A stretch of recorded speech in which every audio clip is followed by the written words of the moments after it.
Hang in Dude, there. It is. that Smylie Kaufman for 61. Wow. I'm Smylie Kaufman, and this is The Smylie Show. We are back on The Smylie Show. I guess this is President's Cup week eve, but by the time you're listening to this is President's Cup week. I'm Charlie Hulme. He's Smylie Kaufman. We've had quite a weekend on a number of different fronts. Fresh back from the delivery floor of Duke Hospital. A little false start there. Smylie been moving stuff around. SK, what's new in your world, buddy? Oh man, since we've had who do we have on for our guests this week? We had Patton and Golden Tate. Yeah, since we recorded that episode, that feels like weeks ago. It really does. It feels like a long time ago. But I've got to see you, got to see the rest of the team, got to play some golf, got to see Hope Valley, see Charlie Walker, see Amanda, see the kid that's on the way. That's definitely on the way. She is on the way. She was almost on the way tonight, which would have made this week very interesting. But she's thankfully decided to kind of hold off and let us do a little bit of President's Cup coverage before she makes her entry into this world. Very, very kind of her, because I definitely needed you here today because we got a lot to talk about, and we could have definitely done it without you, but we definitely appreciate you being here. So thank you, Amanda. Keep holding strong, I guess, for a little while longer. Yeah, it was really, if she can do the double where she not only keeps me here for President's Cup coverage, but she also allowed me to play full member guest weekend, which was, that's its own episode. Backyard Hibachi, highly recommend it, especially if there's squirt guns involved. That was the talk of Hope Valley Country Club. Not only was it just everybody kind of peacocking around on a practice round day at the member guest, talking about, how many shots their partner has, how well they've been playing, just hearing all the gossip that's going around the club, just being an innocent bystander and a third party of it all. There was a lot of confident folks over there, and Charlie Hulme may have been the most confident one of the entire bunch. So that's definitely something I want to get into in this episode is hearing how that member guest shook out, because there wasn't a guy that was more confident heading in, it felt like. Man, that's going to be a hearty no comment for me when it comes to the competition portion of that breakdown. We had a lot of fun. We had a lot of fun out there this weekend, and we definitely had a lot of fun on Friday night, Backyard Hibachi, and we felt like less fun on Saturday morning, but that can't take away the fun we had on Friday night. If you're not going to win, at least have a good hang, and we had a great flight of guys that were good hangs. So that was our win. That was our win this weekend, and everyone loves seeing you. Everyone was asking, they want you to come play in this thing next year. They were upset I wasn't playing. I think I wouldn't say a lot of guys. There was a couple of guys that definitely wanted the opportunity to win y'all's belt and say they beat the team of Hulme and Kaufman. So I definitely felt that type of energy. But as you know, I'm not somebody that likes to show up and play any member guest or really anything that's on the line for the membership that they care about, because I just don't really care as much. And so my worst case scenario is winning a member guest, because you're the that stands there that's won a PGA Tour event playing at their major championship. Yes. Well, and golly, I would milk the hell out of that. Like, I'd have my family there on the 18th green. I'd cry. I'd give an acceptance speech. Kissing the babies. I'd kiss the trophy. Yeah. Then you're over here, the guy who put us on your back for, 54 straight holes, and just can I just get out of here as fast as I can? I don't care about this at all. So, but I definitely would make you take home the belt, probably hanging up behind you. We that's another thing we got in the works, that very nice looking painting that's going up soon. Yeah, it's a very legitimate backdrop. Excited about it. It was from my grandfather's house. He passed away a month or so ago, and this was something that I've always wanted to have, and luckily you'll get to hang it up here. We just haven't had time to do it, so you get to see just a little snippet if you're watching here on YouTube. The corner, it's a beautiful picture of kind of the, I guess, somewhere near Cyprus and Monterey Peninsula, that whole area. Love that area so much. So such a cool photo. Well, painting. great way to remember your grandfather that we'll have on the show, every episode we do here in our homes. And also that's a great little tie-in segue there, because in the midst of my member guest weekend, to the delight of many, I got about 50 texts, people who all sent me the same PGA Tour champions Instagram post. My granddad on 7 at Pebble Beach. Golly, how good is his swing at 90? Better than ours. Way better than ours. Way better than ours. Man, your granddad's the best. He is the guy that I thought, Fred Couples talking about how he used to be calling to his show, and when he didn't call, people were like, why isn't he calling in? And that is so your granddad. You and I played golf with him this year, and he was just, on the phone, just figuring out the scoop. And I finally figured out, I think, my wife watches Gossip Girl. That's kind of her show, right? Yeah. Mine's Entourage. It's like the one show if I had to watch one show. And I think he's Gossip Girl. I think I figured out who it is, and I think it's your granddad. He's Gossip Girl. He has an exceptional he has many exceptional traits as a human, but one of them is just the desire to constantly learn. And so he just surrounded himself with a bunch of people who are all experts in their own field or plugged in, and he just aggregates information every single day. And at 90 years old, he's got every little piece of information. And meanwhile, you're over here with like little baby, probably watching too much TikTok. You're like, I'm not even a quarter of as informed as he is. But yeah, man, that was super cool. Seeing Ricky commenting on it. I mean, just a number of guys that just love him. He just said absolute legend. Love you, Sambo. Yeah. They all call him Sambo. It's weird. I call him Pop. Everyone else calls him Sambo. But no, I mean, that was it is kind of fun to see that and having arrived where we have now in the world of golf. Like, I've worked in media for most of my life, but not in the world of golf, and to be here and have that connection to him, and just think of how thankful I am that he put a club in my hands when I could stand up, whenever that was, when I was 1 or 2 years old, about the same age as Walker, and fell in love with the game the way I did. Now here he is, just the social media star. Freddie Couples loves him. So that was, cool one. Very cool one. Pretty cool. Pretty dang cool. Your granddad's the best. Well, we are, I guess, multiple minutes into the show now. We have lots of golf that we do need to cover. We have lots of President's Cup preview that we need to do. But here's the place we got to start, Smylie, because we're packed this week. We got a lot of supporters of the show. We're thrilled to be supported by the Recovery Pin this week. And this is something that we've been lucky to have a lot of sponsors on this show of things that we love using and enjoy using. And so Smiley's got his right here. I'm holding up mine right here in this cool little leather case, and you can pull this thing out. And this is something that we were both, as you'll see whenever we drop this Tobacco Road project, you'll see us using this pen out in the range. I watched you use this in my kitchen, whatever day that was, to kind of work on your knee, on your back, on your shoulder. You name a body part, you had the recovery pin on it. And it's I'm not going to attempt to fully explain the science to you, but I do know this. It's a couple different things. It's trigger point pressure. It's magnetic field therapy. It's got some negative ions going on. A lot of scientific. We're not a science pod, among many other things. But what I do know is you put this recovery pin on a point that's giving you problems, and you'll know when it's giving you problems, and you get that trigger point pressure going for like 30 to 45 seconds on a spot. You keep that pin next to you. Do it a couple times during the day. You do it when you're out on the golf course and you're playing around. And we've both seen a lot of benefit from it. I think so, definitely. And for me, as you can see, I need to hang up this painting here behind me.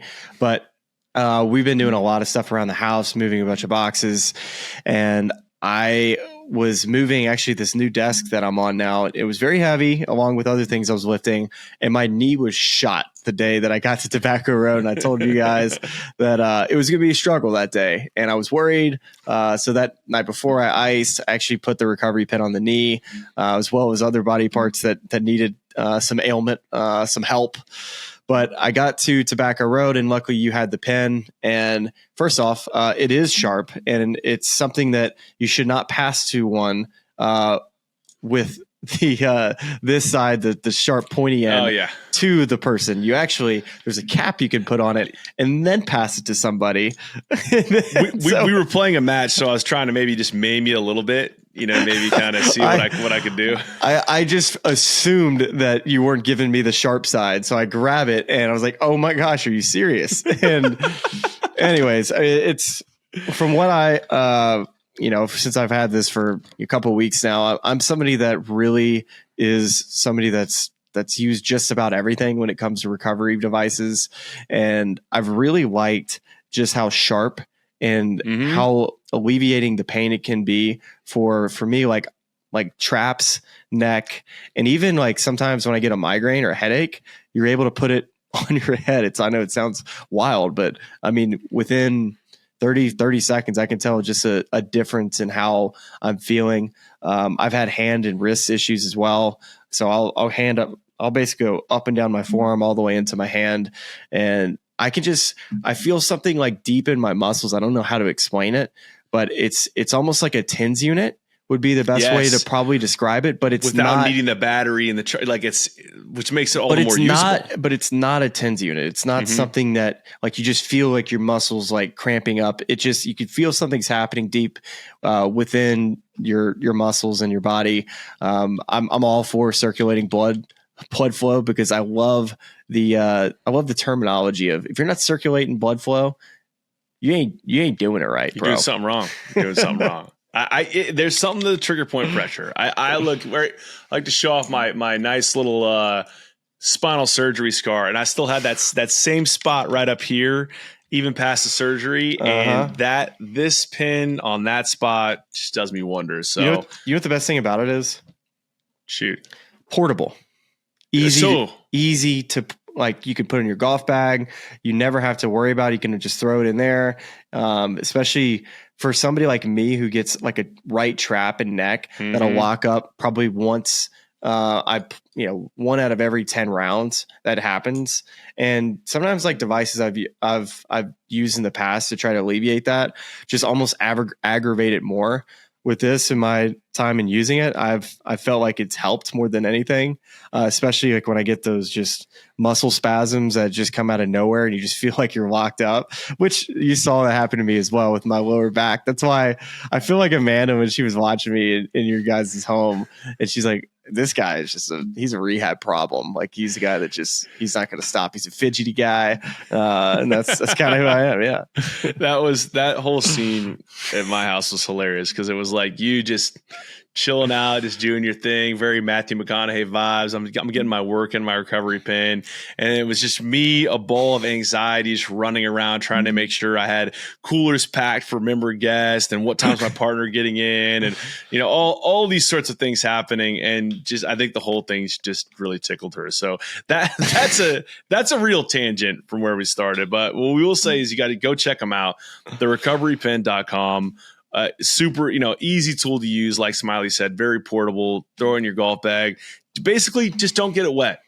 Anything else past that's gravy. Should help you a lot if you're a guy that has some aches and pains and stuff that kind of bother you. Exactly. Just don't hand it to somebody at the sharp end like you did to me. Like unless you're about to play him. If you're going to play him in a match, just pick a spot where you're going to inflict amount of damage that, maybe is worth a shot or two, and then try that.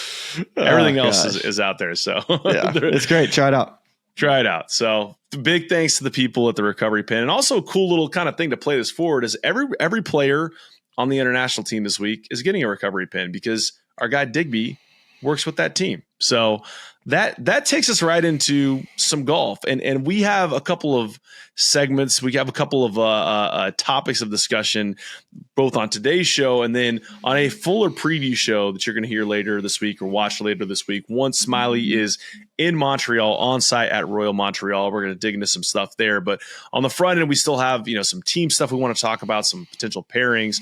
But there is some actual golf action this weekend that's worth getting to. DP World Tour. You and I were just live texting this playoff. Yes, we were digging it. Loving it. I thought it was awesome. So 3-man playoff, Tristan Lawrence, Rory McIlroy, Billy Horschel. First hole, Tristan played his way out of that one after kind of missing a drive outright and then depositing his third shot into the water. But Rory and Billy both make birdie on that first hole and then play a second playoff hole. And Billy Horschel with an eagle denies Rory for a second straight week. So let's just kind of start with, this week felt less of I don't call last week a failure for Rory, but just less of a maybe gut punch, given that last week was at Royal County Down. He had it. He was right there. It was his National Open.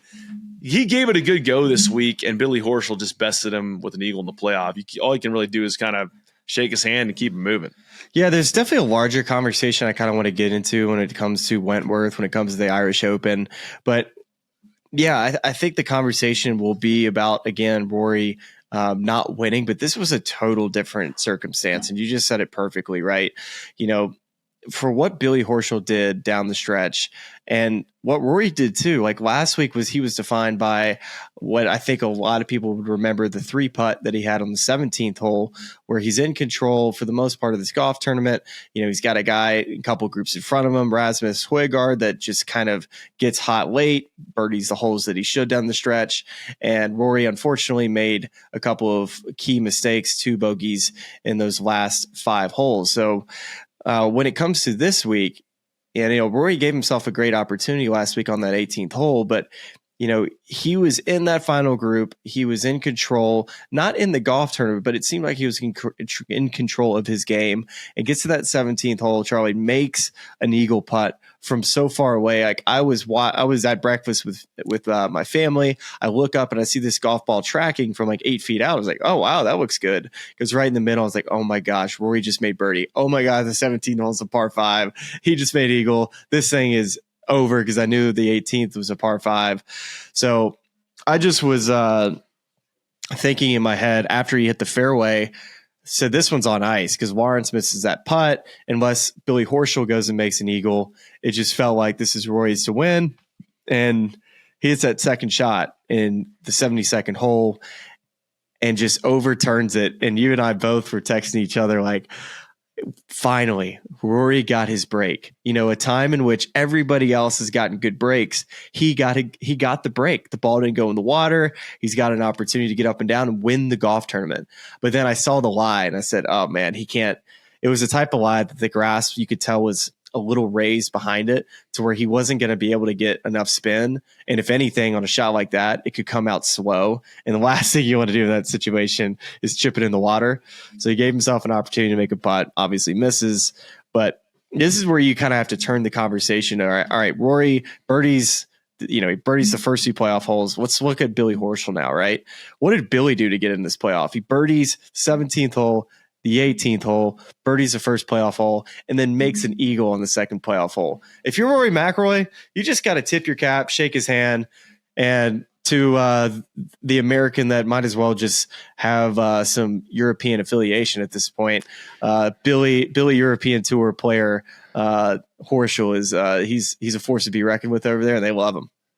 That I thought was the coolest part of this is like, if you had to have someone who isn't Rory, who isn't European, win this event, the commitment that Billy's made to going overseas and playing this event specifically to see him win, that's the guy that's got to be the rooting favorite. So that I felt. And then another sort of hard luck miss on a national team for Billy. It's like he missed it before, and they reconfigured the system to give hot guys like him, or guys with a hot hand like him, a chance to make these teams. And then he comes up short again this last year, despite playing well the past couple months, and then goes out and wins. And of course, you can start asking questions as to whether he deserved a spot on the team that's headed to Montreal this week.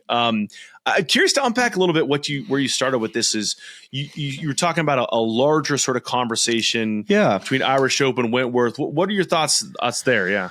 And just to say real quick, I mean, that you just kind of brought up a great point talking about Billy not making that President's Cup team. You and I both kind of looked at resumes and you said, well, Billy's probably had the best, last quarter of the season. He played so well, definitely was potentially deserving of a pick. And when we had him on the podcast as well, it did feel like he needed to win a golf tournament. So it just felt like it was a little bit too little too late maybe for that just last timing, push. Right, to win it after. He's had some bad luck on when he's won his tournaments, right? But yeah, that it's a shame because I would have loved to see Billy on that team. And especially now that we know that he won at the BMW. So it's kind of a bummer not to see him in Montreal. But just the conversation I wanted to get into, and we continue to talk about a global tour. We continue to see the value and what the DP World Tour can bring. Obviously, that we just recently saw in the news, the DP World Tour is having Live Golf Tour players play in their next event, but also the fines has been a big talking point on Jon Rahm refusing to pay the fines. And I just think there's a larger conversation in this, and that the DP World Tour seems to be, tied at the hip with the PGA Tour. They don't seem to be, interested in joining up with Live Golf. And with that being said, I just feel like the PGA Tour really does need to lean more into, like, they've already got the Scottish Open. Let's find a way to get these events more a part of our global schedule. If we're not leaning into these big time events, because listen, they're finishing up before football, which I think is a great actually time to go play in the fall over there, because you're not competing against football. You have these great iconic venues, fantastic events. I think the guys would enjoy playing over there if it was, something that was a more of a global type of schedule. But I know how those DP World Tour events, how they're much more, I would say, leaned that way versus like the Scottish Open, for example, is like very PGA Tour heavy as far as like the amount of spots given. So that would be the one drawback, is how do you find, the middle ground of who gets to get into these events? But that's where we're like, okay, global schedule, global tour, however many guys are playing, whether it's 100 or so players. This is where I'm like, light bulb went off. This is what's got to happen. And I would love to see it. I just want to hear your thoughts. That is such a good point you make about the TV window timing of this tour, because in some ways it's like, why is the Premier League popular? Why has that grown in popularity in the past 10 years? Because you can wake up, pour a cup of coffee, maybe put a nip of Jameson in there if you're up for it, and throw on sports. And there's live sports. I mean, it's like especially now that we're, dads of young kids and we're up early in the morning, and you're like, golly, I just want to put anything on the TV. And a lot of times it is DP World Tour, but having high leverage golf on that early in the morning is a really, really cool experience. It's why we love all those months in July when we can flip on the Scottish Open early. We can have, the buddies over early to watch the Open Championship and kind of lean into a product that we really care about. So yeah. I think that's a phenomenal point from a television perspective, which is a huge key piece of this whole thing. In some ways that holds up going in that direction, going global, because it's how do you sell that to an American TV market? How do you sell against that in terms of advertisements? I think the place that you continue ending up is, what is the DP World Tour to the PGA Tour? And I think it's looking at it and saying, we have no idea what Liv would have done for the DP World Tour, what sort of cash they would have infused them with, what sort of pedestal they would have put them on. I mean, at the end of the day, you got to assume they'd still be playing second fiddle because the Liv events are the marquee events, but maybe they have more exposure, more guys playing in between those Liv events since there are less of them. On the tour side, they signed the strategic alliance, and it feels like a good thing, but I think the knock-on effect is still you're kind of a feeder tour for the PGA Tour. So I love what you're suggesting, but it's also like, I don't know how you finish the race. That's my biggest problem. That's exactly it. It's like, oh, hey, can we send all of our guys over to play your marquee events in the fall, right when you're trying to that's the thing, lead up to your finish event? It's I don't know. I still think they both work. I think that you could still have an end to the PGA Tour and an end to the DP World Tour like we have right now, and I just think about the Rolex Series events that they have, and like the Scottish Open, the Irish Open. I think the Irish Open's one, and Wentworth, and then you have the Dubai events. And to me, like, those all fall in the time periods that really do make sense for, it's not too much golf. It's golf on a global stage. And it's good for the DP World Tour to have some of the best players from the PGA Tour playing. It grows the game in that aspect. So I just think that's where the PGA Tour, if they are looking at this globally and think to themselves, how can we expand out of just the US market? Man, you already have the DP World Tour attached to your hip. Let's go all in and just and use them to to the benefits of both tours. Because right now, you made a very nice point. Is right now it does feel like the DP World Tour is just kind of feeding players into the PGA Tour, which we've seen guys have success and become more well-known commodities, like a guy like Matthew Bavon, who's taken advantage of his opportunities this year. But I would like to see them find a way to really utilize that. If the DP World Tour was willing, to have, I mean, why wouldn't they want to have Xander Schauffele, Scotty Scheffler, and those types of players playing in those events?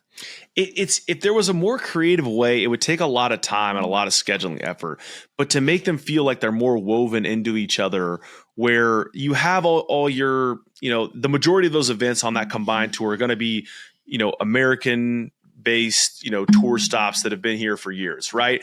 But if you could make it feel like more like you're weaving in and out of both schedules, so that you get to the global tour place, that to me is so much cooler. And so maybe it starts with looking at some of these fall DP World Tour dates you can schedule and get guys over there. I mean, I don't know. To me, I know you probably get tired of being on the road all year as a tour pro. I can't speak to that. You probably can better, but take the family for a European vacation, play 1 week and then kind of go around Europe after. Like, we're only talking about, playing once a month in the fall is really all it is. Some of the months you may play twice, but some of the months you may not even play at all. So from my perspective, it's I think it's, in the situation right now, I think they play too much golf on the PGA Tour. I think it's too bunched up. Can you find a way to spread it out just a little bit? Now, I know the busy time of the year, we want to be playing week after week. Mm-hmm. But when we got to the end of the year and you got to just jam these playoff events and back to back to back in these locations that are some of the hottest places that we have in the States, that's where it just is like, man, is there a better way? Can we figure this out? And I'm just looking at the fall schedule here, everything that's like effectively post FedEx Cup playoffs. And it's like Omega European Masters in Switzerland. Like, who doesn't want to go to Switzerland this time of the year and like hang out some cool mountain air with the family? Irish Open, BMW PGA Open, Spanish Open, the Dunhill, an amazing pro-am, played some of Scotland's best courses.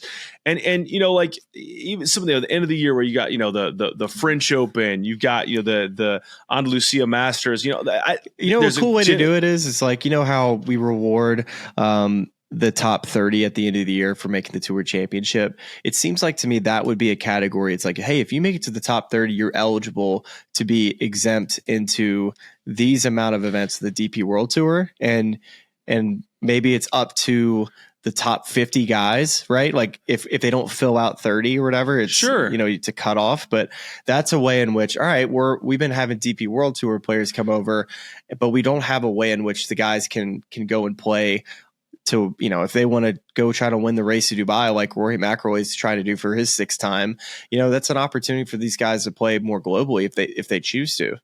That's a really good idea, because you could almost then do it where, it would effectively amount to an appearance fee, but say, okay, here's your bonus that you get for winning the FedEx Cup, and it's this amount, or, it's whatever. But you get like a $2 million kicker if you go over and play in these events on the European Tour, whatever. Just make it enough to where guys say, oh, yeah, I actually would like the bonus to go over there. And then the way you said it there that I thought was really good is, we keep taking your best guys. Let's give you something back. Like, let's send you some of our best guys so you can go watch the stars of the game playing in your countries on your highest. I really like that. I think Billy Horschel's been the best at one of the few Americans that's made it a priority to go and play year after year on the European Tour and the DP World Tour. And I have to give him a lot of credit for doing that, because it's not easy to do after a very long season, but he has found, such a, niche, right? Like, you got such a great fan and audience over there in Europe. And I'll tell you what, watching him at the Open Championship, you would have thought he was from Birmingham, England. And that's what it really did. It felt that way. And he's kind of the adopted European Tour player that's American. I think, it'd be fun to see, Rory McIlroy, obviously, coming down the stretch of the Irish Open, throw Xander Schauffele into that thing at Royal County Down, or Scotty Scheffler, or Justin Thomas, Jordan's. Like, I just, the list goes on of guys. Like, we see these guys at the major championships of these iconic venues. I'd love to see it year round on a global stage. And it's, the infrastructure is kind of already built there. You know, the Rolex series it's been there a very long time. Can you interweave the PGA Tour in that? It seems like a no-brainer. I don't know why we haven't talked about it before, but this is a way in which we, you know, can answer those questions that Rory McIlroy has. Is like, we got to unite the guys. Like, well, maybe it's right there in front of you, and the schedule's already lined up, and maybe find a way to get some Live Tour players here and there in there, and then great, boom, you're done. Yeah, I'll say this, Smylie. Of all of our various golf realignment discussions we've had, this is nearing the top of my list here. I think this one and move the Zurich Classic to 2 weeks or a week before the Ryder Cup and or the President's Cup. I think those are our two best ideas we've had. You're selling me on it mainly just because the weather at that time of the year in late April in New Orleans typically is hit or miss. Most of the time you'll just get some nasty thunderstorms. Other than that, I don't know. I'm not. We'll come back to it. Listen, we got a lot of ideas in the cooker. Until they figure out the fall, man. The fall is just, oh God, don't even get me started. The fact that the Korn Ferry Tour is in their playoffs right now is such a disgrace. Like, their season should end the same time that the Tour Championship ends, so that we can get these rookies on the PGA Tour this fall. It's such a, like, we should have all 30 guys playing in all of these events in the fall. And it's, no, they're not playing for FedEx Cup points, but it gives them a full fall to figure out, hey, this is like, okay, this caddy doesn't work for me. Okay, traveling's a little different now. I'm going to need to hire some more people. It's basically an opportunity to go. If you win a golf tournament, great, you're in the winners category. If not, after the 6 fall events, you're like, okay, like, I know what I need to work on for PGA Tour golf. That's my other big bugaboo right now, is how the fall is being treated. Yeah, they should be out there. Meanwhile, Meredith and Scotty and Bennett Scheffler and Kranz-Lucier, I certainly said that wrong, Switzerland, enjoying the Omega European Masters. We've got it all fixed. Got the whole thing fixed. I think that's probably the best stopping point for this, because we fixed it, first of all. Second of all, we do have more high leverage golf to talk about coming up this week. I'm ready. I'm sporting I got my wrong sleeve on here because I can't figure out mirrored cameras. I got my gear on. I'm ready to defend the cup. President's Cup is here, Smylie. And in addition to stuff we got to talk about, we have another presenting sponsor in the mix this week that we're thrilled to be partnered with, Ahead. So Ahead they are a strategic partner for enterprise clients. They're helping them navigate the path toward digital transformation, much like an expert caddy, reading the course ahead and providing the winning combination of equipment and execution. You can check out www.ahead.com right now to learn how Ahead can accelerate your impact. But Smylie, right now, Ahead's here to help us produce today's show. So thank you, Ahead. We're talking about expert teams right now. All right. Ahead's got one of the most talented rosters in the world, with more than 1,600 engineers, and each one of those engineers is obsessed with client success.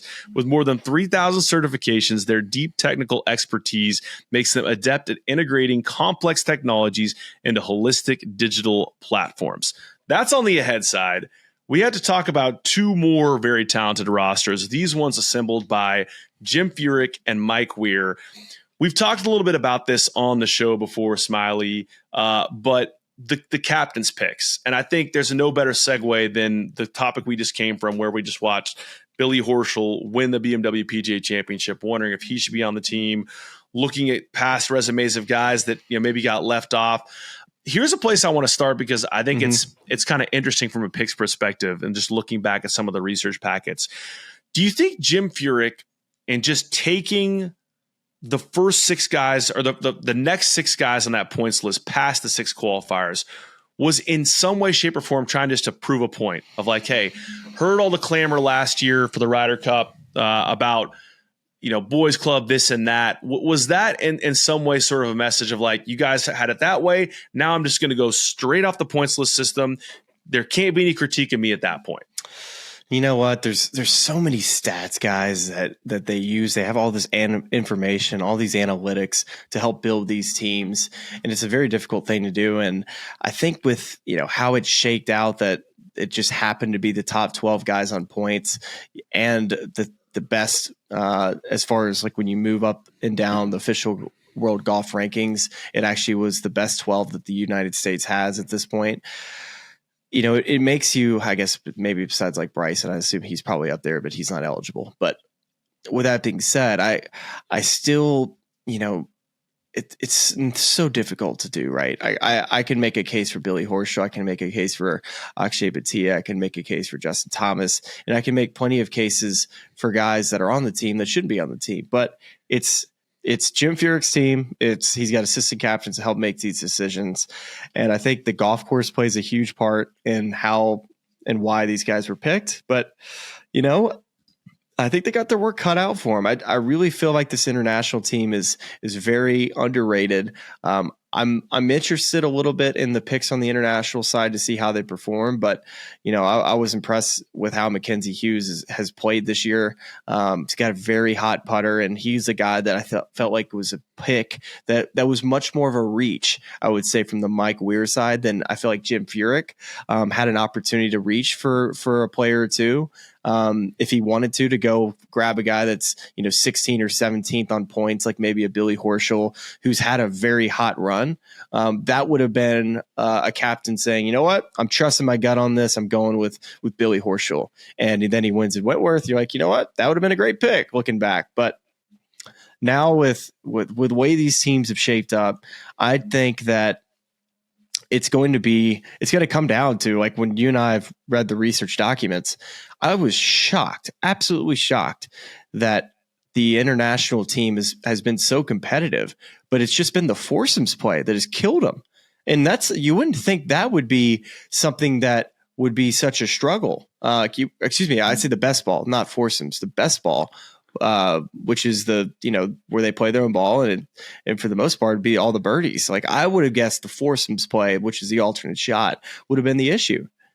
It's interesting. You sent over a stat packet that I was really enjoying digging into, and there is one kind of big stat indicator where when the Americans go on the road, that scoring, even though they've won every time, but they've lost once and they've tied once and have won every other iteration of the President's Cup. But those away games get a lot closer in terms of scoring than the home games do. And so that's why I'm intrigued to see this iteration of the President's Cup. And it's being played at a venue. This is the third repeat host of the President's Cup. Royal Montreal also hosted a 2007 iteration of this event that Jim Furyk actually played in. So here's kind of a refresher. We're talking about captain's picks. We're talking about roster composition. Worth just going through those rosters one more time to let people know. I'm going to go through alphabetically and give you each of their records as well in this competition. So on the American side, Keegan Bradley, who was a captain's pick, his overall record's 2-2-1. Sam Burns, also a captain's pick, overall record 0-3-2. Hold on, can I stop you there? Well, that is one that I want to get into later in the show. We're talking about pairings because I know where you're going with that. I'm just gonna say that Sam Burns, I know where you're going. That President's Cup played way, way, way, way better than that record. And that is why later in the show I want to dig into whether we should be trying some different pairings, and also whether his partner that he took to that record, because both of them were rookies last time out, if that guy's going to be a little more motivated this time around to kind of turn that ship around. So continuing down the list, Patrick Cantlay, 6-3-0. Wyndham Clark, a rookie in the President's Cup, of course, played his first team event, the senior level at the Ryder Cup last year. Tony Finau, captain's pick, 3-2-3 lifetime. Brian Harman, another captain's pick, who is a rookie this year, but obviously, again, played in the Ryder Cup last year. Russell Henley, captain's pick, and a rookie in any senior international competition for the Americans. Max Homa, captain's pick, 4-0-0 in his first time out. Quail Hollow last year, despite struggling of late on the tour. Colin Morikawa, lifetime 2-1-0. Xander Schauffele, lifetime 6-3-0. Scotty Scheffler, lifetime 0-3-1. And Sahith Theegala, a qualifier and a rookie on this team. So you know the one that stands out the most, the record for Sam Burns and Scotty Scheffler. Any other guys on that list you're surprised by either their level of experience, their lack of experience, their record, anything that pops to you when you go through that roster list and hear how they played lifetime in the President's Cup? Yeah, it's just if you would have showed me that this was the team at the beginning of the year, I would have been surprised by a couple names. But I think this team in general, I'm just curious how they're going to gel, like from a chemistry standpoint. You've had, such an old guard that's been a part of so many of these teams, Tiger Woods, Justin Thomas, Jordan Spieth, these have been the guys that have been the leaders and the players that have been in these rooms year after year. None of those three guys are there this year. Brooks Koepka, Dustin Johnson, like those are the guys we've been used to seeing on these teams, as well as the Bryson DeChambeau. So I just want to see how this team is going to gel. And when I look at just how, these teams, sometimes the composition for picks can be made just to see how, who does get along with each other, who can play well together. But I think a guy like Keegan Bradley playing his way onto this team, he seems to me to be a player that not only can bring the game, but also I think can bring a little bit of veteran experience, knowing that he's going to be a potential captain. I think he'll take more of a leadership role on this team. When I think about the best players in the world, you got Scottie Scheffler and Xander Schauffele. They both are kind of, I know Scotty's super competitive and Xander just is a guy that, puts the tee in the ground and goes and gets the job done. But I think it's nice to have vocal leaders as well outside of a captain. And I think Keegan Bradley and maybe even an up-and-comer like Sam Burns, and Wyndham Clark, he's never been, he doesn't hold back in interviews as well. So I think that's the part I'm looking forward to the most. Besides the golf, I think the golf will sort itself out. I think that how this team is going to gel is going to determine if they're successful or not. I think the golf is good enough, but are these guys willing to play for one another and rise to the challenge? Because I think when you look at the record, right, Charlie, the U.S. has been really successful. How motivated are they to win? I think I agree with all that. I think it's an interesting. You watch the Americans through a different lens than you watch the internationals, fair or not, because of that historic record in this competition. If it was closer, it'd be more about just wins and losses and best team. But this is almost like I want to see how these guys play in this environment, so that I can see how they're going to handle Bethpage Black next year. And I think that the ones I have pinpointed that I find very intriguing storyline wise are, to Wyndham Clark. I think Wyndham took a lot of flack, fairly or unfairly, after their performance last year in Rome. I think definitely that's something that he probably has processed and even talked about the preparation needing to take it to a different level for this time around. So I would not be surprised to see him come out firing in Montreal and really say, because this is 2 road games in a row for him, right? Going from Rome to Montreal, and it's like, playing in a hostile environment. This is going to be a really good experience for him. So I think that's one I'm paying attention to. I think Tony Finau, a guy, anytime like you're on a team, you have all the talent in the world, then you have a dip in form and missed out in the Ryder Cup team last time around, like making it back there, I think it is big in terms of saying, all right, I need to prove that I can stick here and belong and I can keep my form up. And iron play has been phenomenal. So I'm excited to see him show up and play in Montreal. And I think Russell Henley is just I was about to say the same thing. So intriguing. Like, what if this guy just shows up? We know he's a phenomenal player. We know his like ball striking stats are, off the charts good. Like, what if this guy just shows up and he's a match play dog? No one can beat him. He's just one of the most solid performers. And you have yet another name in that mix every single year where you're like, golly, but you can't leave Russell Henley off this team because he's just indispensable in this format. Those are the 3 I'm really intrigued about. I think you just bringing up Russell Henley, and at the very beginning of this, I've talked about Sam Burns, and if you would have looked at his strokes gained as far as how well he played at Quail Hollow and just got nothing out of it, like if it was a stroke play event, he would have won. That's how good he was playing, and unfortunately just went up against guys that just happen to have great matches as well. He played some with Scottie Scheffler that week. And if you were to split up those 2 guys, I really think that Scottie Scheffler, I think, would pair up so tremendously well with Russell Henley. And the reason why I say that is not necessarily just their games. Like Russell Henley's a great iron player, good wedge player, good putter as well. Not the longest hitter, but I just think that when you compare or when you look at these 2 guys, I think they're just so competitive. When you look at anything that they do, if you're playing whatever sport it is, like Scottie Scheffler wants to beat you in whatever it is. And Russell Henley go look at his history.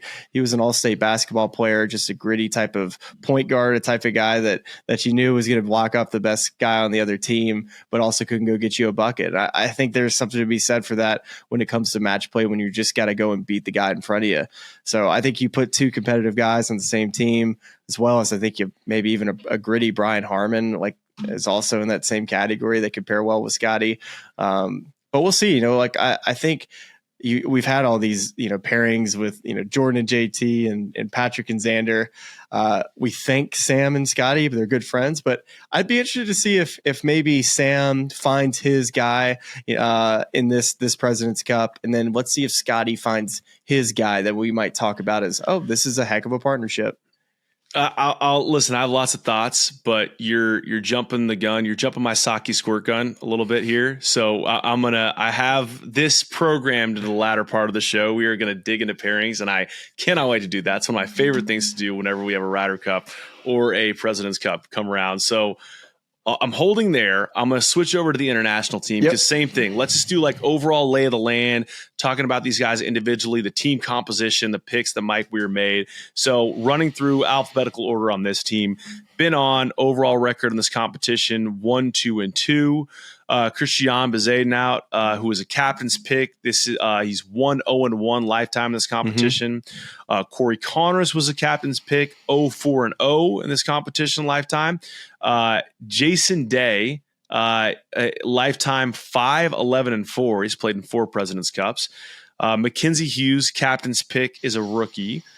Sung J M, 5-3-2 lifetime in the President's Cup. Siwoo Kim, who was a captain's pick, 4-3-0. Tom Kim, who made his debut at Quail Hollow, 2-3-0. Minwoo Lee, who was both a captain's pick and a rookie. Hideki Matsuyama, who's 7-10-5 in the President's Cup. Taylor Pendrith, captain's pick, 0-4-0. And Adam Scott, who is a lifetime 18-25-6. He's played a lot of matches. Having played in 10 President's Cup. I love that. Dude, Adam Scott is our like Iron Man, like Cal Ripken, but maybe even better than Cal Ripken overall. The guy's like, his major streak is insane. He's played a zillion of these President's Cup. I just had to start there. Like before we get to the team, I have so much love and respect for what Adam Scott has done in the game of golf. Oh gosh. Yes. I mean, he's been on a lot of losing teams, and he'll tell you that, right? But he's been a part of the process in building a culture, right? I mean, we're talking about so many different countries, guys that speak different languages. I'm sure that there's been plenty of teams that he has been on where he just knows instantly that it's just so hard to bond with these guys. You just go out and you hope that it works out, but it's just really difficult when you don't speak the same language as someone else. But this team just seems like they really get along. From the pictures I've seen from guys on their trip they just recently took right after the Tour Championship up to Royal Montreal, Minwoo Lee posted some photos, and it just came across that these guys really they're on a mission. And I really am a believer that this team can be the team to actually beat the U.S. as loaded as they may seem. I just think that the golf course, I think, potentially could suit them with some rough, a little tighter fairways. The Canadian fans that could be very boisterous. So I don't know. I feel very strongly about the chances for the international team. I know the format probably favors more of the U.S. I think that if this was more of a Ryder Cup format with a day less of play, I think, the less golf you play, maybe more variance. Yeah. Well, it's more of a depth thing, right? I think the more golf you play, it just seems like the depth of the U.S. just outshines, it seems like, the international team. But I think the depth is gotten better. Like you have young stars like Minwoo Lee that we've had on this podcast that aren't like the depth that they used to have at the back of the lineup. We're talking about a potential superstar in the game down the road. That's the type of players that are on this team, and some budding stars like Ben On, who, has had an incredible year this year. So there's players that I think are a bit new to international golf at this point, Charlie, that I think could have breakout international, President's Cup. Yeah, I mean, without a doubt. And I think it's a nice mix too of some of these vets and some of these younger guys. I think so too. Once you find the right combos, and we'll get into that, shortly here. I'll say I'd do the same thing as I did on the American side of kind of picking out some names that I like. But I'll be honest and say I just need to get with your boys over at NBC Golf Channel and figure out what the Peacock feature group situation is going to be, because I want to see every golf shot that Minwoo Lee hits in the President's Cup, because I'm just he was on the show. We love him, great guy. Just love watching him play golf. Phenomenally talented, does stuff that very few people on this earth can do with a golf ball. And I just want to see what it's like for him in this sort of environment, because I think that, everyone's on different schedules. And so you can't just assume that a guy who's immensely talented is just going to start winning on tour right out of the gate.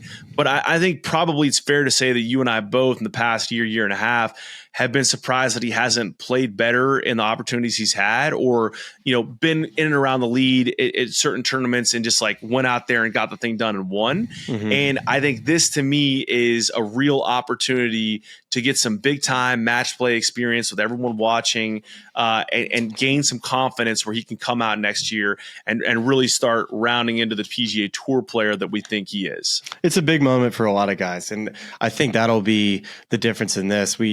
The depth that I just kind of spoke of, it's like, how can these young guys that haven't been a part of the international team in the President's Cup, how are they going to respond when you get down 3 early to Max Homa and Colin Morikawa? That's going to be interesting in this President's Cup, although they're going to have the fans behind them. When I think about the last one, right, this was an absolute blowout at Quail Hollow. It just seemed like it was over before it started. And then the international team started to find their footing and made it to an 11-7 ball game heading into the last day. But it was 8-2 after that Friday day, and you're like, man, this is going to be a snoozer. But they just got to get off to a fast start. And I think, with having to play 5 matches that first day, only 2 guys are going to sit out.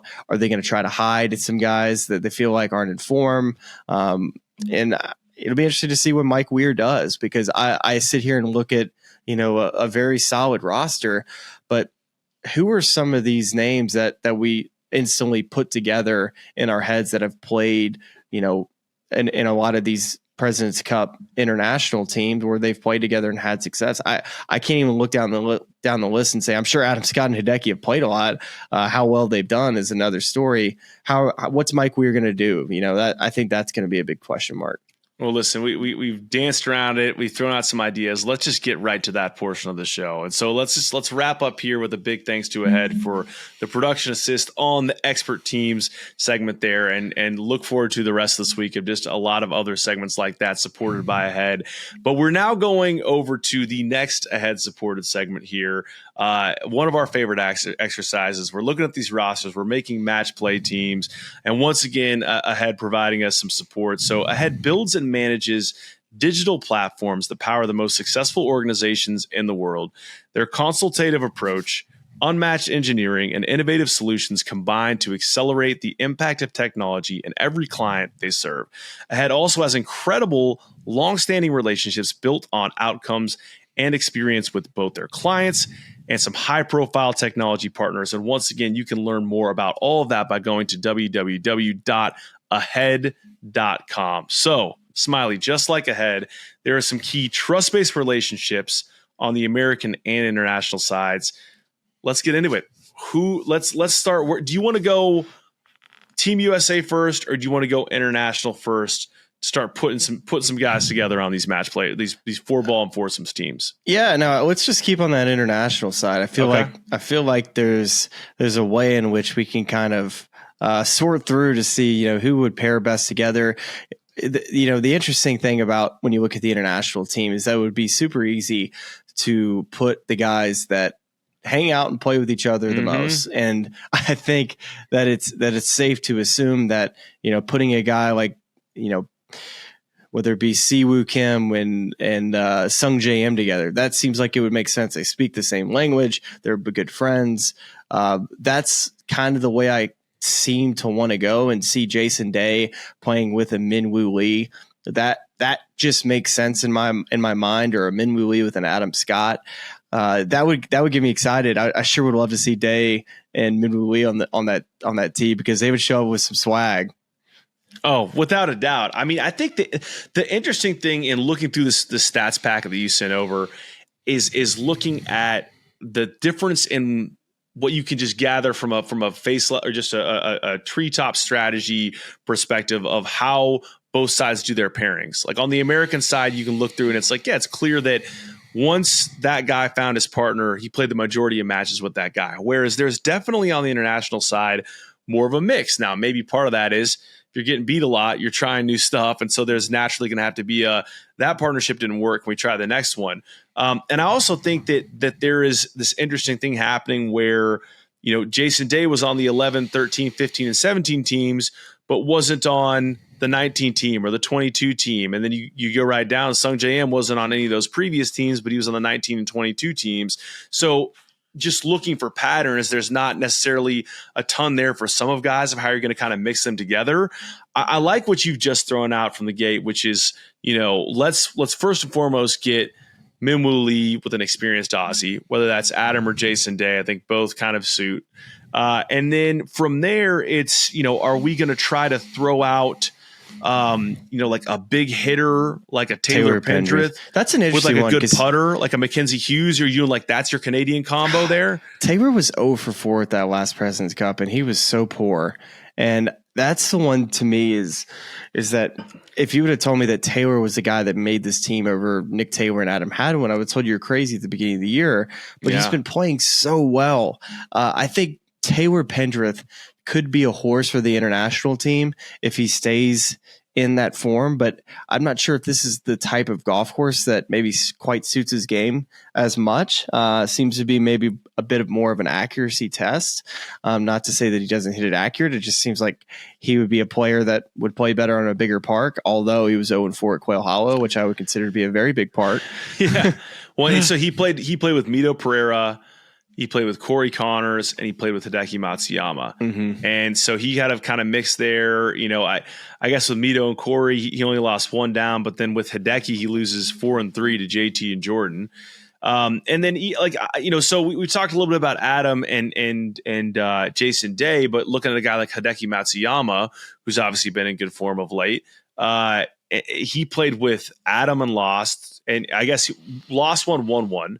Lost to Cantlay and Xander, beat Cam Young and Colin Morikawa, played with Tom Kim, lost that match, and just mentioned played with Taylor Pendrith, lost that match. So, like finding a partner for Hideki, I'm wondering if do you stick him with a vet like they did to kind of varying success at Quail Hollow with Adam Scott, or are you trying to pair him with a young guy because he has experience in this competition? Yeah, I think Adam's going to be so easy to pair. He's going to play, right? It's just a matter of like who's the guy that we want to get comfortable. And I imagine that he would be playing with somebody that's probably much more on the rookie side, or do they go with a Hideki like you were just talking about, who's had a ton of success? One player I know we've kind of talked a little bit earlier about guys that didn't make the United States team. Mentioned Billy Horschel, Akshay, JT. Mm-hmm. This international team, I mentioned some Canadians. I mentioned Adam Hadwin, I mentioned Nick Taylor. Those are the big surprises of 2 guys that didn't make it. But one guy I really am surprised that he's not on this team is Cam Davis. Yeah. So when's the Rocket Mortgage Drive? That right? I think that was the where Akshay came up short. To me, that's a guy that I guess you just have to kind of see what the strategy is once it kind of unfolds and Mike Weir puts his teams together 100%, to see who he's pairing where. But it seems like a guy, like maybe you're feeling like you're duplicating too much between him and a Taylor Pendrith. That profile player. I don't know. I just felt like Cam Davis was good at the last President's Cup. To me, he's got a lot of high quality shots in his game. He's very impressive when you watch him. I just felt like that, with Mike Weir taking Mackenzie, taking also Minwoo, like those 2 guys, I felt like maybe didn't earn their way on the team, or just, didn't have quite as much of a benefit of the doubt as a guy that I felt like Nick Taylor's had success. Maybe, Adam Hadwin has played on these teams as well, but then Cam Davis just seemed like an up and comer that was surprised to not see him make this team. So I think that definitely kind of begs the question of what is Mike Weir going to do with his lineup, because he has to have a plan to me for Taylor Pendrith. He's got to have a plan for Minwoo Lee. And I think he's got to have a plan for Mackenzie Hughes, as well as I think Seabez as well. Like, I think he needs, like, going into this, when you look at this roster, I think all four of those guys have the capabilities of making a serious impact in this President's Cup. But I have question marks about all four of them on who they're going to play with, and if things start heading south with any of those guys, can you hide them, and who do you hide them with? And that to me is the big question mark. Yeah, it is a high risk, high reward strategy. It seems like, right? Where if those guys, if what you have in your head in terms of strategy of, a great putter like Seabez or Mackenzie Hughes, you put them with the right guy, and all of a sudden they have the formula that's kind of unlocking how to beat some of these American players. You look like a genius. But to your point, if they're not playing well and it goes up in flames, this one can turn to a blowout real quick. I applaud Mike Weir for the creativity. You're going to get questions asked of you no matter who you pick, right? Of course, some guy got left at home. And I even think like the Minwoo Lee pick, I completely understand what you're saying based on form. But I do think it's like using a developmental slot of sorts on a guy that you feel like could pan out big in the future. Yeah. It's something that's going to get criticized. It's an Akshay type of pick. Like that would be the equivalent of Jim Furyk picking Akshay Bhatia. So that's what the difference when you look at the team that Jim Furyk picked and the team that Mike Weir picked. It seemed like Mike Weir's trying to find the perfect formula and maybe overthought some things, where Jim Furyk's like, you know what? I'm just going to go 1 to 12, try to beat our best 12. I think it's hard for that to be controversial. I think with that's a perfect little flip over to the American side. We've thrown out some pairings. You led into one earlier that I want to pick back up on because I love it so much. Keegan Bradley's played in the President's Cup once, right? He's played in obviously other Ryder Cups, but 2013 played with Phil all 4 matches. Match play, dog, lefty. Not on the team this year. Not on the team this year, but I'm saying, plug in another dog, match play, lefty. You went Brian Harmon, huh? I want the Harms, okay. Keegan. I think that's a great pairing that you kind of floated out there. I love that, man. I love Keegan Bradley and Brian Harmon together, even though Max Home and Brian Harmon seem to be kind of a thing. But on that one, though, Max and Tony Finau play great at Quail Hollow. So kind of moving some guys around the board a little bit. I'm all in that. I'm all in there. Keegan, we talked to him on the pod. If you haven't listened to when we spoke with Keegan Bradley at the Tour Championship this year, that's a great one to listen to. He talks about him being, the Ryder Cup captain, potentially making the team. This is before the picks, obviously, a week or actually a couple days later. And, he didn't know if he's going to be on any more of these teams. And, we felt pretty comfortable he would be on this team. He is. And so, definitely mentioned that Miguel Angel Jimenez. I was like, Keegan, I've talked to you about this. When you play match play, you kind of get a little psycho. And he's like, yeah, it's a bit of a problem. And so I want to see him with somebody that can match that type of I don't even know who you are. Why are you shaking my hand type of energy? And Brian Harmon can match that. I love that so much. I want to see those two guys together. I just talked about it there. I know Max and Brian were, maybe the best pairing we had over in Rome in a losing effort, but I was just kind of looking at some of these other stats and saying, I love it, dude. Max and Tony Quayle could be great. I like what you threw out earlier. I like trying to kind of mix it up with Sam and Scotty a little bit and go Russell Henley with Scotty. That could be a great pairing. It's an easy way for a rookie too, right? Like Russell Henley shows up on the first tee. He's got Scotty as a partner.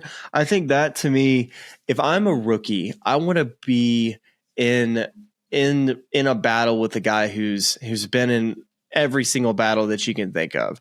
And Scotty Scheffler is that guy on this team. So give me somebody to get these rookies going early. I mean, Russell Henley doesn't even feel like a rookie, although that he is. He's been around. He's known these guys. He's played against these guys. But he's a guy that, he's going to be nervous as heck. He's going to be something he's never experienced before. So give him somebody that he knows he's going to be in the middle of the fairway, in the middle of the green virtually every time. All right, so let me give you another little vet rookie combination. Okay. How about Sam Burns to hit the Gala? Here's my pitch on this. I know maybe at face value, but like Sahith Theegala, we had on the show earlier this year, and he talks about the way he plays sometimes, or sometimes he plays overly aggressive because he just likes playing that style. You pair him with a guy like Sam Burns, it's like one of the best putters in the world. Yeah, elite wedge player. I mean, maybe the profiles don't fit exactly, but I just kind of like that little vibe there. I'll tell you why I like it.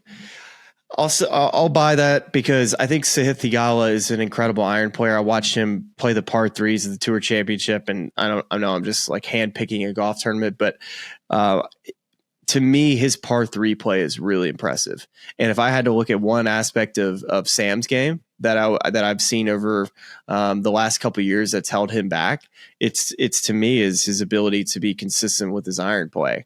So you give him somebody like Theegala, who I feel like is a very, very strong iron player as well as around the greens. And then you throw in Sam's ability to really drive and wedge and putt it well. It's like, all right, you kind of got me sold there, because I think Theegala is going to be, I know he's a chess player, but I think he's a bit of a chess piece this week. If he's got his stuff, I think Theegala is a guy that will shock some people how incredible he is at the game of golf. Because you go look at his stats, what he's been able to do this year. He's up there every single week. Speaking of, we didn't talk about this at BMW this week. I know this is going way back. Aaron Rai, he was way up there. Got stuff to stat sheets. That was we didn't even talk about it. we did. We are Rai guys. Thank you for bringing that up. Yeah. I know we're breaking into our regularly scheduled President's Cup programming to just issue a statement and apology that we did not as Rai guys cover Aaron Rai. I did see a shot on the 18th was a backbreaker, hit it long into the water. And was like, took such an aggressive line. But, honestly, that reminded me of the driver off the deck at the Rocket Mortgage, where we were just like, what are you doing right now? And just living on the edge. It's funny because a guy like that who seems so analytical and precise, just every once in a while does something that's insanely aggressive, and it just delights me. So, Aaron, good playing this week. You're always welcome on the pod. We are Rai guys. Hope to see you here soon. And we are back to President's Cup now. That was all. Unless you have any other Rai guy comments. Sorry to get you off of that. The only other one I'd say is, like, I assume that we're going to see Xander and Patrick together, but of course, Max Home and Colin Morikawa, I think is interesting to me. Both guys that played at Cal. Do we potentially see that? I think Wyndham. Shoot, I don't know, man. Wyndham and Max. They really want to. I think those two guys play well together. They played together at the Ryder Cup this past year and actually performed very nicely. I know everybody just thinks the Ryder Cup was a complete wash and nobody played well, but we did have our moments here and there. And Max and Wyndham put together some nice moments. They played together one afternoon, so I think Max and Wyndham could play together. I think Colin, could kind of fall in that category as well. Colin really struggled at the Ryder Cup this past year. We saw what he did this year. I think he's going to be on a mission to really prove that he could be not only just a leader of this team as far as just what he does, on the golf course, but really, compete with, I think, being the highest point scorer of the whole deal. I think Colin Morikawa could potentially be the guy that you can just send out against their best and just expect him to get a point. Yeah, I could not agree with more. I mean, I think Colin Morikawa, the fact that he did not win an event on tour this year. Well, that was actually because that was part of that was the double wraparound year the year before. He won the Tour Championship. Oh, the adjusted strokes. Go check the OWGR. Yeah, you're right. You know what? You're right. Yeah, you are. That is correct. Yeah, on a technicality, I have lost that argument. Yeah. I mean, and that's even more. That hammers my point home even more. That he wins an event, he doesn't even win it, which doesn't make any sense. Check the points, man. That's the OWGR's got his back. But that's, I mean, that to me is like he played such good golf this entire year. in every type of, in signature events, in majors, in playoff events. The fact that he didn't take a trophy home is wild to me. And I think he's going to be very motivated to come in and be one of the highest point scorers on this team, and going to carry that into next year. So I think that's, well said. And then let's go to the international side of that same token of like, who's a guy that hasn't won this year, but also wouldn't surprise to see if he's the highest point scorer, and a player that's been on a President's Cup team before. We haven't talked about it yet. Tom Kim. He's the disappointment from Tom Kim to not make it out of Memphis into the BMW. Just really like a struggle of a year for him, like never got the breaks.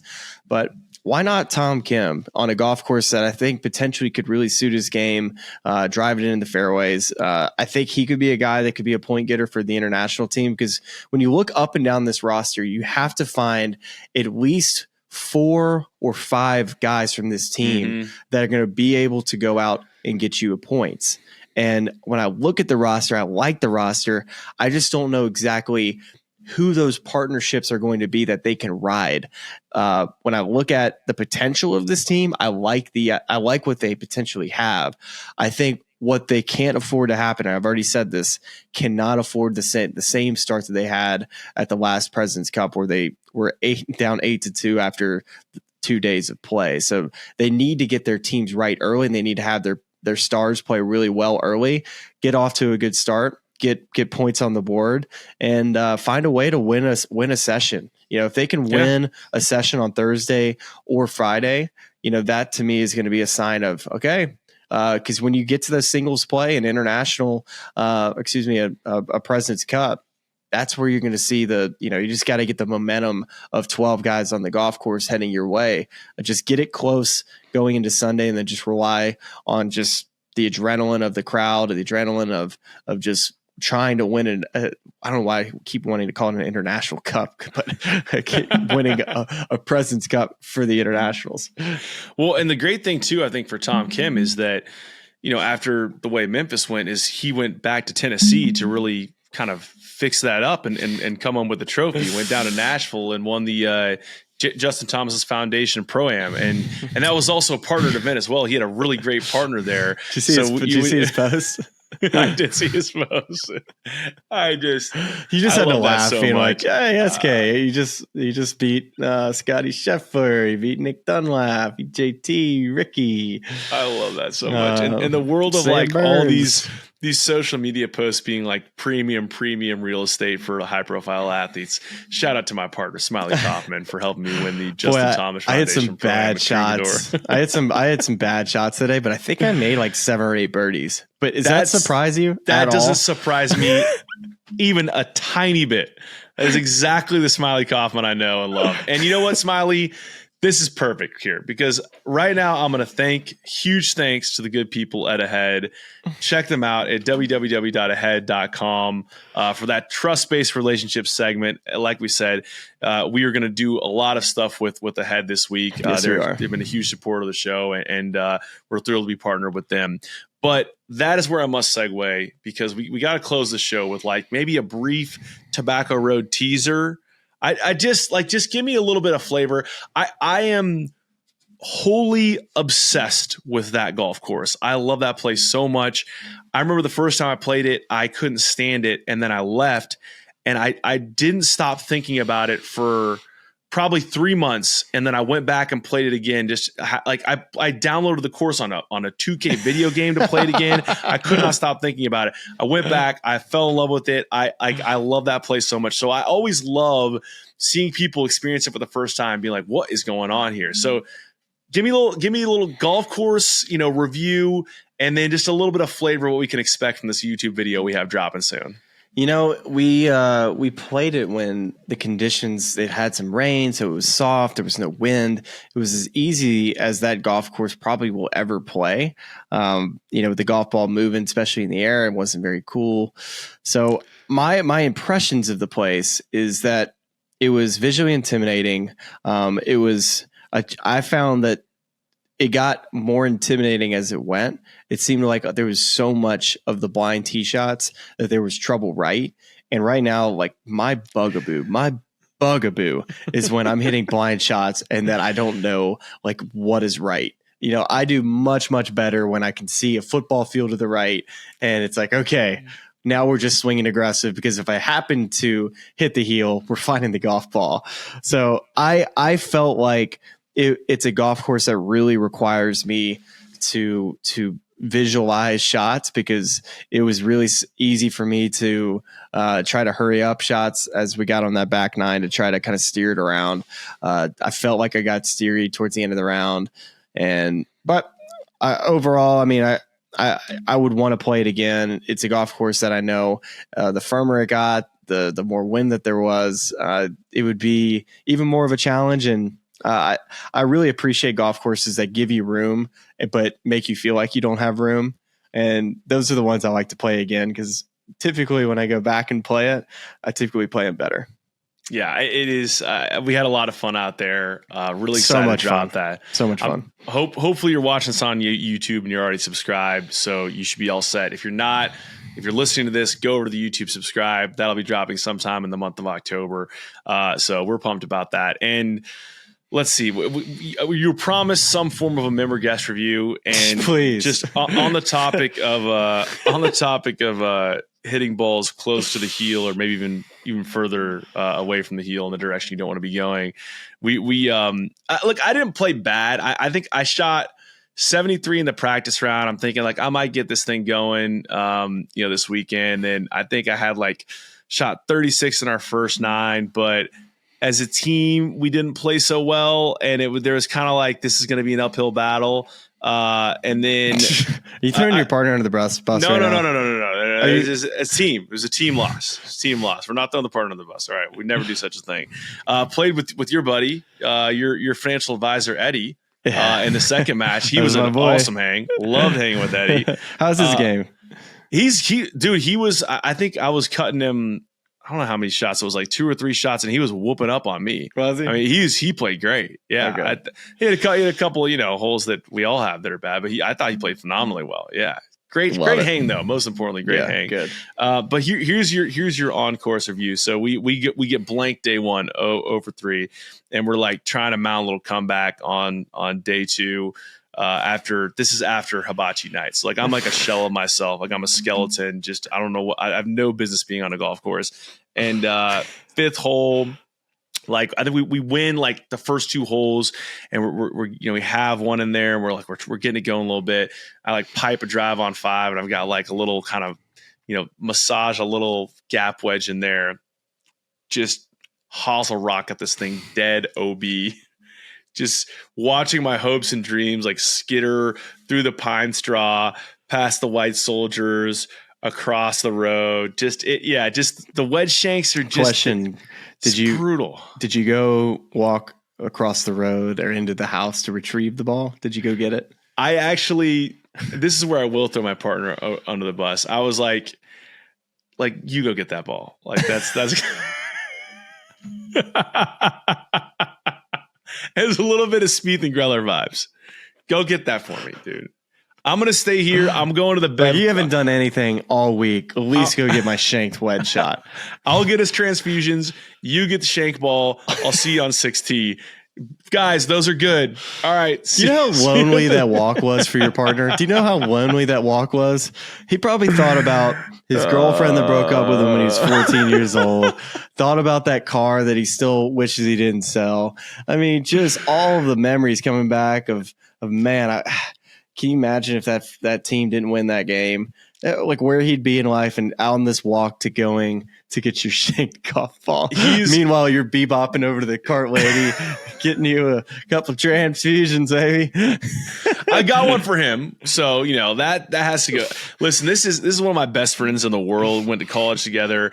We've sat through enough North Carolina football losses, and that really brings us full circle. Because are we gonna go there? JMU hanging 70 on us on a home game. Mac Brown retiring and unretiring. Mac Brown 3.0 era has begun. We've been through enough of that to where walking across the street to get my shanked wedge was probably not that high on his list of disappointments. Dude, when I was watching the highlights of the game, and it's like, man, they're going to score 50 on him. And it's 2 minutes left in the fourth quarter. And I look up and I was like, That's a 2. It's still in the first half. I'll say this is a problem. They're gonna hang up 100 on him. We have a quarterback though. My guy threw Jacoby Griswold threw for 475 yards. I just don't care. Just the deep end.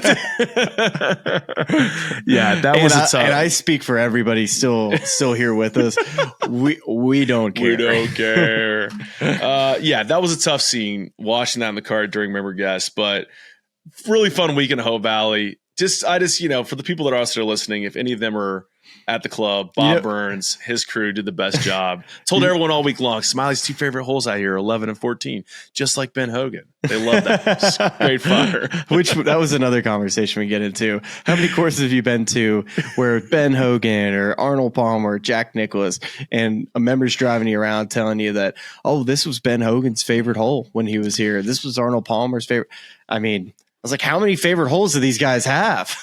You got to say it. You got to do it. You got to have something. Did you bite your tongue a little bit when you said it to me? Like, did it feel like this has been, well, how many times have you said that? I kind of got caught out there because it's something that you say to everybody, but not everybody is like Smylie Kaufman, who's played on the PGA Tour and has like been to thousands of golf courses and historic places and had people tell them stories like that. So as soon as I started telling it to you, I was like, oh yeah, this isn't going to land as great as I thought it was. And you were ready, by the way. You pounced on it. Oh yeah, it was I felt like a little brim eating a Cheeto in a little pond in nowhere, Alabama. Okay, that's all the podcasting we're doing tonight because there's nothing we can say that's going to be better than that. Thank you so much for watching and listening. We are excited for President's Cup week. We are bringing you multiple shows this week. Another preview show, Smylie in Montreal, and then we're going back to the journals, baby. We're doing journals every single night, and I hope I'll see you all again this week. My child arrives, might be somebody else. So that's what we got for you. And thanks for watching and listening. We'll see you back here a little later this week. I listen to this podcast. It's really cool. And all of our lovely fans and subscribers, but make sure you like and subscribe. It's cool to see what you guys are doing. I know golf fans appreciate it, but we do too. So please keep it up. For all the good people of YouTube, like and subscribe. You guys have some good takes, so I'm happy to come on and shoot the